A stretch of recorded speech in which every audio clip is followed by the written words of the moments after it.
Chers téléspectateurs, bonsoir, bienvenue dans cette nouvelle édition de Métro News. Au sommaire de ce jeudi, une vive tension a régné au niveau de plusieurs endroits de la région métropolitaine de Port-au-Prince. Des gangs ont lancé des attaques coordonnées contre plusieurs institutions, dont un sous-commissariat. Plusieurs personnes ont été blessées par balle lors de cette journée. Le Premier ministre Ariel Henry se trouve actuellement à Nairobi dans l'espoir de signer un accord de réciprocité avec le Kenya dans le but de finaliser les modalités du déploiement de la mission multinationale de soutien à la sécurité en Haïti. Et puis également au titre, les incitations à la violence sont montées d'un cran en Haïti. Le chef de gang bien connu, Jimmy Cherizier alias Barbecue, exhorte les gangs à s'unir pour évincer Ariel Henry du pouvoir. Parallèlement, le leader de Petite Dessalines, Moïse Jonchor, lance un appel à la violence pour renverser le gouvernement en place.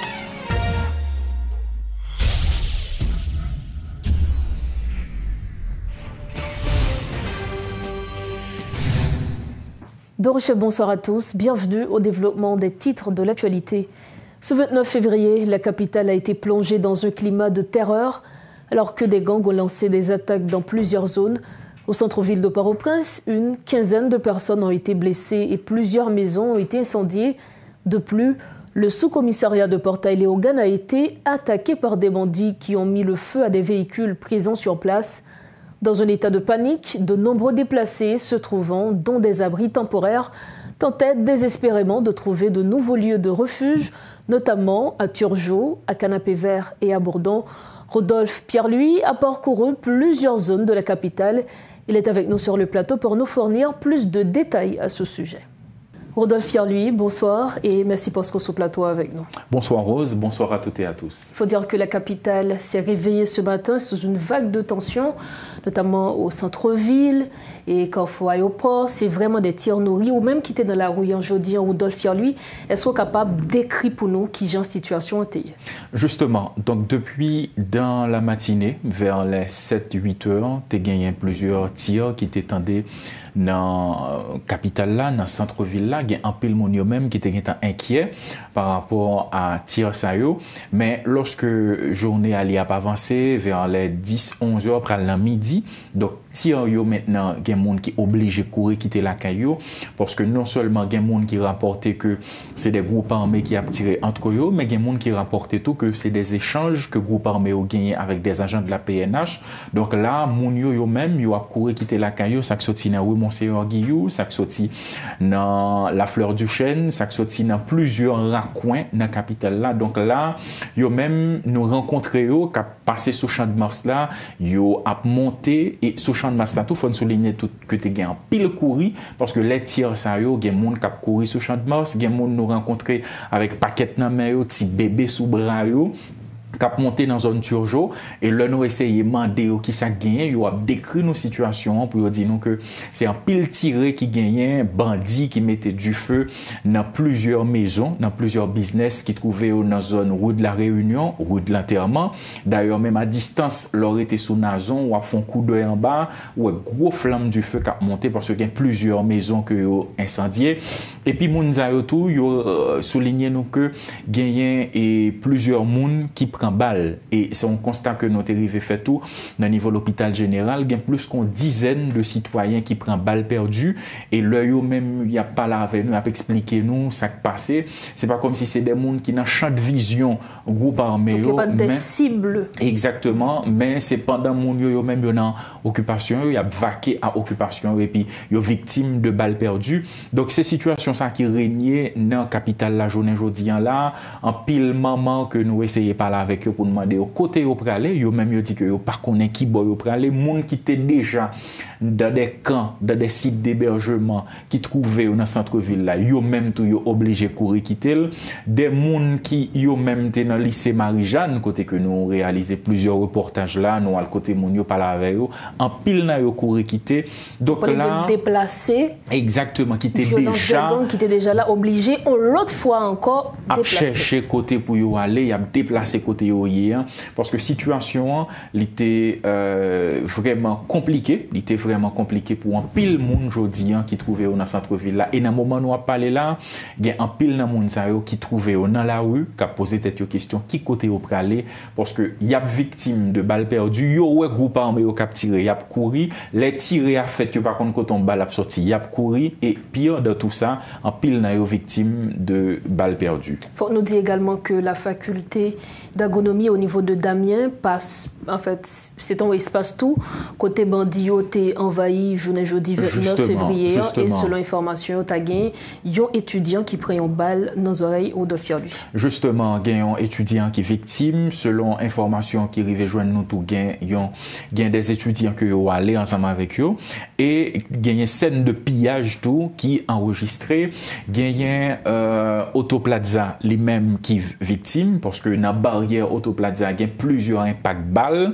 Il y a l'autre business tout qui est victime au niveau route aéroport là. Donc situation en pile on a posé la question, est-ce que c'est ton bagage qui t'est planifié? Est-ce que tu gagné et complication ça, situation compliquée ça, situation de tension ça, exactement qui fait que toute bagage ça est arrivé parce que faut souligner tout en passant que je dis tu gagné un groupe armé. Et groupe armé ça, lui-même, selon déclaration que chef groupe armé ça, lui-même, il fait barbecue, côté que dans la conférence de presse, il fait état pour dire que pas gagner groupe ceci, pas gagner groupe cela, tout groupe ils font seul. On parlait de puis, gang criminel, groupe criminel. Exactement, tout groupe ils font seul et puis il demandé à la police nationale pour rejoindre groupe armé dans l'idée pour capable libérer paysans de gouvernement ça parce que la déclaration le fait li réclamer directement départ gouvernement Ariel Henry et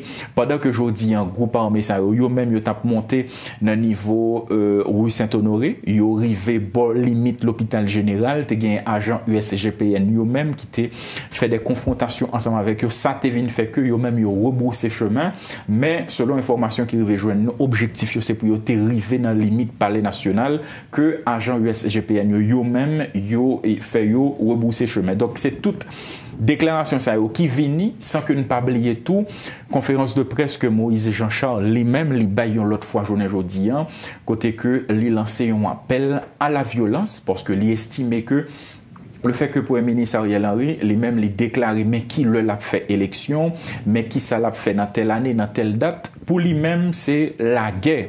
PM lui-même lui déclaré à ma population à lui-même qui dans opposition donc lui estimer que moment li vini pour chaque grain de monde qui compte pouvoir ça yo utiliser ça yo gagner pour défendre tête yo donc c'est appel à la violence ça que Moïse Jean-Charles lui-même li lancé dans cadre opération ça et c'est dans le même contexte ça tout. Donc, quelques minutes après, pas gagner monde qui est capable de dire que est-ce que gain lien, est-ce que son coïncidence, mais quelques minutes après, quelques heures après, capitale là, les vignes en ébullition, dans plusieurs côtés passés dans la capitale là. Et même dans le moment où on a parlé la rose, gagné et barricades que nous enregistrées au niveau Delma 48, au niveau de Delma 75 également. Il y a des barricades qui sont posées sur la chaussée, soit avec de grosses pierres, soit avec des pneus enflammés. Donc là, il faut croire que déclaration que Moïse Jean-Charles, leader Petite Dessalines, a fait dans le cadre de conférence de presse, il a suivi des faits. Il faut dire également que jeudi, Bandio y aura allongé liste poste de police que vous contrôlez. C'est le cas pour le sous-commissariat de Portail-les-Organes. Absolument. D'ailleurs, depuis quelques jours, il faut nous souligner que tu es toujours gagné des tirs en bas de la ville. D'ailleurs, nous rappelons que lundi, nous allons en conférence de presse, c'était dans zone parcours, tu as gagné affrontement entre des agents de la PNH et quelques individus armés eux-mêmes qui étaient trouvés à bord d'un véhicule privé. Et jeudi là, eh bien, ils prennent possession de commissariat Portail-les-Organes et en même temps tout, ils mettaient du feu là-dedans, tant qu'ils mettaient du feu dans plusieurs maisons qui trouvaient dans la rue de la Réunion et rue de l'Enterrement. Donc c'est une journée de tension dans la capitale là et par rapport avec tout constat que nous avons fait et par rapport d'accord avec toute déclaration tout qui fait, que ce soit du côté du gouvernement en place, que ce soit du côté des membres de l'opposition, eux-mêmes qui estimaient que faut que le Premier ministre li baïtalon. Alors il faut dire que alors que le Premier ministre Ariel Henry est en voyage, il faut dire que les gangs ne semblent pas chômer, eux ils sont au travail. Et malheureusement, la population ici est toujours aux abois. Merci infiniment, Rodolphe Pierluy, d'avoir été avec nous sur ce plateau. Un plaisir. Merci à notre collaborateur Rodolphe Pierluy pour ses précisions. Et comme on le disait, la capitale haïtienne s'est réveillée sous tension ce jeudi. Des tirs sporadiques ont été entendus dans plusieurs quartiers tout au long de la journée.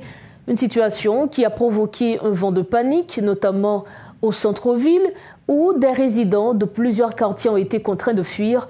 Les bandits armés ont pénétré dans plusieurs sous-commissariats et enceintes d'universités. Les balles des bandits ont atteint les locaux du Palais national au centre-ville et de l'aéroport Guy Malary sur la route de l'aéroport. Reportage signé Riti Fortuné. Au centre-ville, au bas de Delma, à Tabar et dans plusieurs quartiers de la plaine du cul-de-sac, la tension est montée d'un cran ce jeudi. Des riverains de ces zones ont rapporté la présence d'individus armés et ont été donc contraints de fuir sous forte pression de ces gangs. Adultes, enfants, écoliers, commerçants, tout ce monde chargé de ces pauvres biens fuyait dans toutes les directions, les rafales qui retentissaient au bas de la ville. Parmi eux, des habitants des rues Camo et Nicolas et d'autres artères avoisinantes. Après plusieurs semaines de résistance, les groupes criminels ont finalement pris possession de ces quartiers ce jeudi.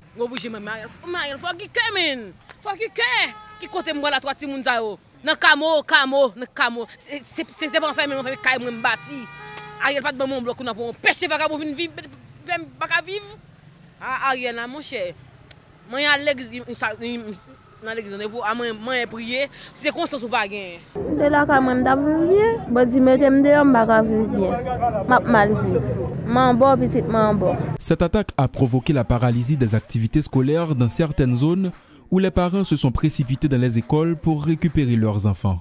Même constat du côté des entreprises ou commerces qui ont dû fermer leurs portes rapidement. Visiblement sous le choc, des victimes réagissent avec angoisse. Situation mal pour moi, l'irette pour moi, sans moi pour me parler.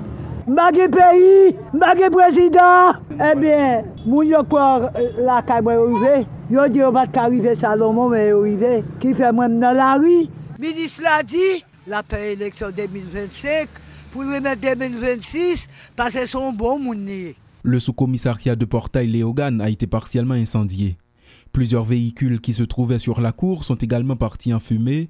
D'autres sous-commissariats ont été pris pour cible par les bandits. Le porte-parole de la police nationale donne quelques précisions concernant cette situation de tension. Nous constatons effectivement c'est des bandits qui pratiquement un peu partout nous créent panique dans la zone et nous-mêmes comme la police c'est pour que nous soyons capables rapidement dépêcher des unités spécialisées et mobiliser matériel, mobiliser les moyens logistiques et même parfois même faire optimisation de matériel de manière pour que nous soyons capables d'arriver avec le peu ça nous gagne pour que nous soyons capables de mettre au service de la population ce que nous avons fait depuis le matin. Un vent de panique a soufflé également au petit séminaire Saint-Martial qui se trouvait dans l'œil du cyclone. Même situation au local de la faculté d'agronomie et de médecine vétérinaire à Damien, des étudiants ont été touchés selon les dernières informations disponibles. À rappeler que c'est peu après la promesse du Premier ministre Ariel Henry de faire des élections dans le pays en 2025 que la capitale haïtienne s'est réveillée sous forte tension. La route de Delma a été bloquée en fin d'après-midi. Des barricades de pneus enflammés ont été érigées. Des troncs d'arbres, de grosses pierres ainsi que d'autres objets ont été utilisés pour empêcher la circulation des véhicules. Selon des militants politiques, ce mouvement a été organisé dans le but de forcer le Premier ministre Ariel Henry à quitter le pouvoir. Les incitations à la violence atteignent un niveau alarmant. Le chef de gang bien connu, Jimmy Cherizier alias Barbecue, exhorte les gangs à s'unir pour évincer Ariel Henry du pouvoir. Parallèlement, le leader de Petite Dessalines, Moïse Jonchard, lance un appel à la violence pour renverser le gouvernement en place. Il insiste sur le fait que les manifestations pacifiques sont désormais révolues. Selon l'ancien parlementaire, l'ex-sénateur du Nord accuse la communauté internationale d'être le principal responsable de tous les maux du pays, en complicité avec le gouvernement en place, qu'il affirme ne faire qu'obéir à ses ordres sans ménager ses mots. Écoutons ses propos. Peuple haïtien, lycée qui 5 mois depuis fermé. Est-ce que tu as passé 2 ans encore sans parler de l'école? Peuple haïtien, est-ce que nous avons arrêté sans démocratie pendant 2 ans encore?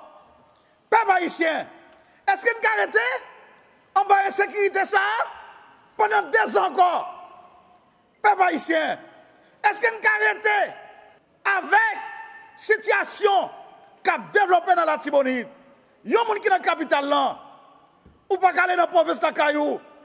Tout le monde qui a fait business, crasé. Est-ce que nous avons arrêté pendant 2 ans pour bureau avocat fermé, notaire fermé bureau? Tout le monde qui a fait business crasé. Est-ce que nous avons pris 2 ans encore? Est-ce que nous avons pris 2 ans encore avec colis? On comprend ça. On ne peut pas croire ça, peuple haïtien. Peuple haïtien, les communautés internationales là, Ariel Henry dicté pour répéter que Ariel Henry a fait l'élection ça pour Biden, pour les gens qui sont comme yo, avec le Premier ministre Canada. Mais ce n'est pas pour nous. Les États-Unis, aujourd'hui, Ariel dicté pour nous répéter devant nous. Peuple haïtien, c'est la guerre déclarée nous. Dans ce sens, je ne sais pas qui me dit encore. Je fais tout mouvement pacifique. Je pense que les gens qui disent que ce n'est pas la démocratie. Ils ont pris ça en compte. Ils n'ont pas pris ça en compte. Ils ont seulement à continuer dans le projet. Éliminer nous dans le pays. Nous venons cimenter. Nous ne pouvons pas baisser le pavillon. Cette fois-ci, ou bien nous mourir debout, ou bien nous effacer. Les Haïtiens, filer paix, pour défendre tête, parce qu'il n'y a pas l'effacer nous tous. Je ne sais pas si on est qui nous est. Je ne sais pas si on est sans qui nous est. Défendre tête, je suis capable. Parce que les États-Unis ont effacé nous tous. Concernant la mission multinationale, alors que le Premier ministre Ariel Henry est à Nairobi dans l'espoir de signer un accord de réciprocité avec le Kenya, la situation en Haïti devient de plus en plus compliquée. Cependant, il est important de noter que d'autres pays, dont le Tchad, promettent d'envoyer des troupes en Haïti pour faciliter la mission multinationale. Autre point de l'actualité, le Premier ministre Ariel Henry s'est engagé devant les dirigeants de la CARICOM à prendre des mesures majeures pour faire avancer le processus politique, notamment la tenue d'élections générales pour restaurer le gouvernement et l'autorité constitutionnelle au plus tard le 31 août 2025. À cette fin, un scrutin s'impose. Une équipe d'évaluation des lacunes sera dépêchée par la CARICOM d'ici le 31 mars 2024 en consultation avec les Nations Unies, conformément au mandat existant du Conseil de sécurité, avec le soutien du Canada, des États-Unis et de l'OEA. L'équipe d'évaluation soutiendra la planification et les efforts des institutions haïtiennes pertinentes à créer. Les dirigeants de la CARICOM et leurs partenaires reconnaissent les souffrances du peuple haïtien et appellent à des compromis pour sortir de l'impasse politique, soulignant l'importance de répondre aux besoins d'Haïti, lit-on dans une déclaration de l'organisation régionale. Dernière information avant de refermer la page nationale de Metro News. L'unité de lutte contre la corruption a organisé ce 29 février la 2e édition de la journée de la déclaration du patrimoine en Haïti. Dans son discours, le directeur général de l'ULCC a souligné l'importance de cette formalité obligatoire. Hans Ludwig Joseph a informé que près d'1 millier d'agents publics ont effectué leur déclaration de patrimoine au cours de l'année écoulée. Cependant, il a rappelé que des sanctions sont prévues pour les contrevenants et les récalcitrants en vertu de la loi du 12 février 2008 sur la déclaration du patrimoine. Le 28 février 2023, l'unité de lutte contre la corruption a lancé la première édition de la journée de déclaration de patrimoine. Cette grande première, fruit d'une stratégie innovante de réunir en un seul espace, en un seul jour, tous les acteurs impliqués dans le processus de déclaration de patrimoine, avait permis à près de milliers d'agents publics de se conformer à cette formalité obligatoire. Notaires, greffiers, substituts du commissaire du gouvernement et agents de l'ULCC se mettent ensemble, se sont mobilisés en offrant un guichet unique dans l'objectif de stimuler la mise en œuvre de la loi du 12 février 2008 portant déclaration de patrimoine. Un an plus tard, l'unité de lutte contre la corruption propose à nouveau un cadre similaire, avec cette année l'appui important des partenaires techniques et financiers, à savoir, je me répète, l'Office des Nations Unies contre la drogue et le crime, le Fonds des Nations Unies pour la consolidation de la paix, le Programme des Nations Unies pour le développement et l'ambassade du Canada en Haïti, ce dans le même dessein. Ce support considérable découle de cette nécessité et de cette volonté d'accompagner l'État haïtien à travers son principal organe de lutte contre la corruption dans le processus de moralisation de la vie publique. Que nos chers partenaires trouvent en cette expression notre gratitude.